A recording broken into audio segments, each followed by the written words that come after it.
Breaking 2A news, Grant versus Higgins, formerly Grant versus Lamont, was just granted cert and is going to the Supreme Court.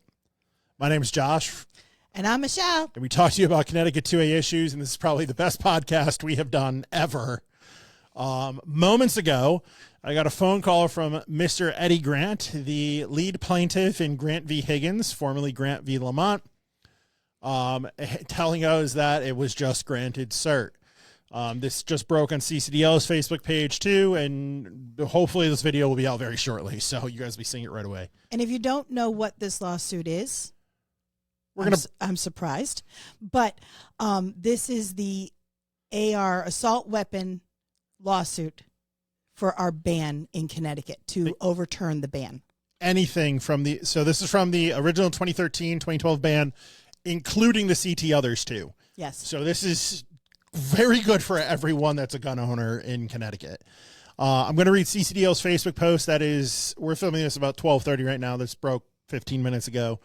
CCDL says, after a 13-year fight, the Supreme Court of the United States has agreed to hear CCDL's challenge to the Connecticut so-called assault weapon ban. The legal landscape has not improved greatly in this. Has improved. Correct. Let's redo that. The legal landscape has improved greatly in this time, most notably with the Bruin history and tradition test. We are confident our legal challenge is well suited to destroy the assault weapon ban and restore our rights. In the year ahead, our attorneys and plaintiffs will be traveling to D.C. to argue our case. A ruling will be made sometime around the 26th term, which begins this October and ends around July 2027. We are humbled by this experience and thank each and every one of our sponsors for helping make this possible. Donate to CCDL to support your case in future cases. So what does this mean right now? Right. So the first part is, what is certiorari grant mean? Basically, it means the Supreme Court is going to take our case. Yay! We've all been waiting for this for a long time, and people are getting discouraged. And they just needed to do this, and they actually extended the session by a couple of days now to make this decision. Monday was supposed to be the last day, and Eddie actually was in the store yesterday, and they extended it another. They said one more time, right? Which we didn't know was going to be today. And then again, this broke mid-afternoon here. Yep. It means that it's no longer petition for the court. It means the court is actually going to take it and review it. This is the best possible scenario, guys. So yes, so it means the court will now receive a full briefing, hold oral arguments, and issue a decision. So it's no longer, they're going to look at it and take a peek and see what they want to do. Now it means they're going to hear it, and we will hear an answer one way or another. Fingers crossed they go with us. We do have the justices, and I think that's why it's waited that long, is because they were trying to make sure that it wouldn't be a denial, which would be much more detrimental. So I think that's why this time frame has been going on, is they've been making sure that they had the right votes in order to take the suit. And as you've said throughout our many podcasts, the right case. Correct. So on that, Vermontes v. Cook County, the Cook County, Illinois assault weapon ban, and Grant v. Higgins were both granted cert in this. And they're going to combine them. So, they're tied together.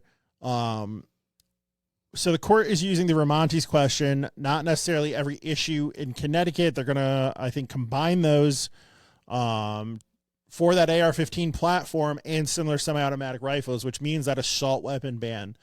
And I think we have a good chance at this. My original estimates were 50% we're going to hear the case, right, and 50% not.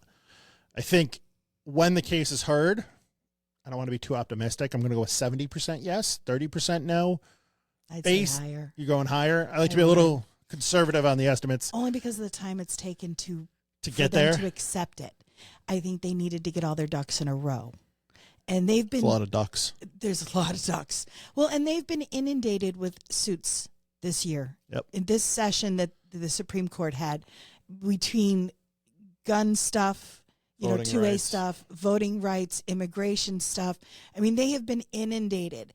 So I figured, and Josh will know this, all along I said it's going to be at the very end of this session, they're going to say yes or no. Okay. And I'm thrilled to death that they said yes, because I was like, if they don't say yes, I don't want to know. So I'd rather it be punted till next session. But now we don't have to worry about that.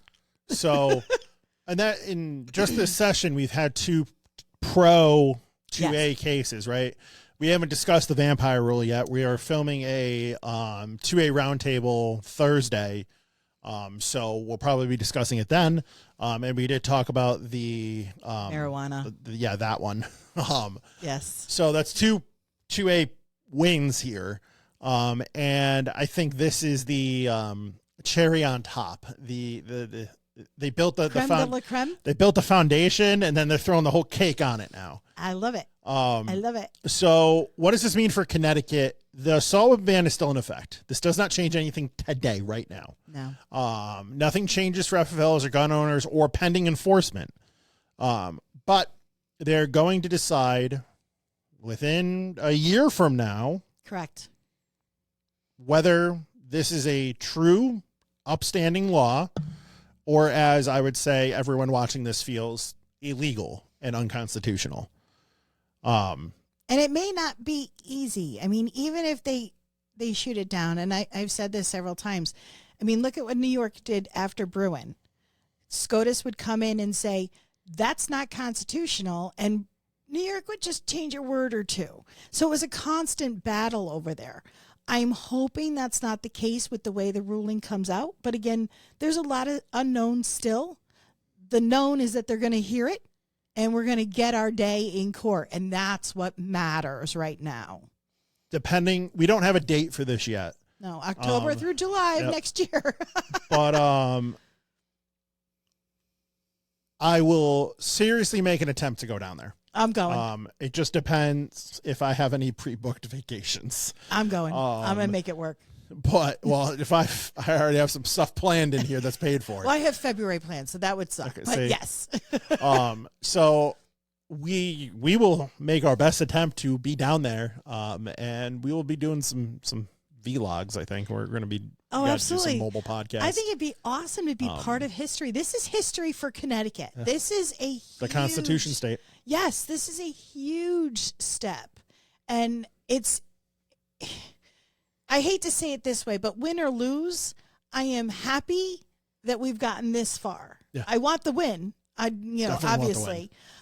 You guys want the win. Yeah, we all want financially, the win. I definitely want the win. Okay. I just want it because I want my guns. I want more guns. Clip that. I want more guns. But at the end of the day, it's better than just sitting and going, okay, so we're just going to take it. Like, at least we're fighting, and that is huge for me. I wonder if Virginia had any play into this in the minds of the justices. And they're seeing, like, all right, this state was red, now we're purple, and now we're blue, and then they go after the guns. Yep. Like, did this play, There are so many things that could be playing into this. I mean, if you look at the whole scope of the United States right now and the direction in which they're going with 2A, well, it's not the direction they're going. It's the direction it should have been, right? Because we're still basing this all the way back on this piece of paper called the Constitution. Well, but I'm saying what these states are trying to do now and trying to circumvent because, the Constitution doesn't matter. It's unconstitutional, but if it saves somebody, it's okay. No. I think this is going to be a viewer question, so I'm going to ask. Will this affect Glocks in any way? My answer is no, because they didn't make them assault weapons. No, I don't think so. And it goes to pistols. But I do know that there is lawsuits following up the trail on the Glock issue also. I think, but we don't want to talk too much about that because that's not this is about Grant v. Higgins. Yay! I still wish it was Grant versus Lamont as the official title. Just imagine it being the Lamont decision, and that's his legacy. Let me tell you, this is still going to kick him, though. This is still going to be on his record because he was the governor. I don't know why they ever changed it. I never understood. I don't know what the backing was on Higgins that. is the DESPP commissioner. I get that. Yeah, there was a reason for but it. Lamont signed the freaking law. Yeah. Not Higgins. I So I don't know why they changed that. You know what's happening right now? Tong's head has to be exploding. He probably, when you clear off the desk. Oh, I wonder if he just did that. Can you imagine being a fly on the wall? Oh, you know what? We'll find it on TikTok later. I'm sure he's going to be crying on there. I can't believe that they've done this. Trump Supreme Court, blah blah blah. It's a wild, wild west. How could they do this? Oh man. You know, all the laws we still follow. Hello. Yeah. But you know, there is that. But no, I digress. This is fantastic news, and I'm sure, you know, we will be telling you more and more as we get more information. And we're following closely, obviously. This is a big one that this is going to be probably a big discussion for this Thursday's 2A roundtable. I'm sure if you want to hear more in depth. We're going to have to do a lot of editing very quickly here. On that, we want to keep this video short, so we're about the 10-minute mark here. We will bring you guys more information the more we know. Yes. But we want to get this out there right away so you guys are aware of this. And yes. And stay tuned for more information. Like, subscribe, all that happy. Follow us. Follow us. We're happy to give you guys the information because we're just as excited as anybody else is. And then go check out Todd's channel, Gun Guru, and Derek's, because I'm sure they're going to go do a video on this. Connecticut Gun Bench. Probably as soon as we are. Yep. My second phone call was to Todd, so. Yep, and you may get different, more information. More information because each one of us has our own take on this. And we just wanted to get this out to you really quick. There's not a lot of background on this. We didn't put a lot of time into putting it out there. We just wanted you to hear it. So, my name's Josh. I'm Michelle. We'll see you guys next time. Bye-bye.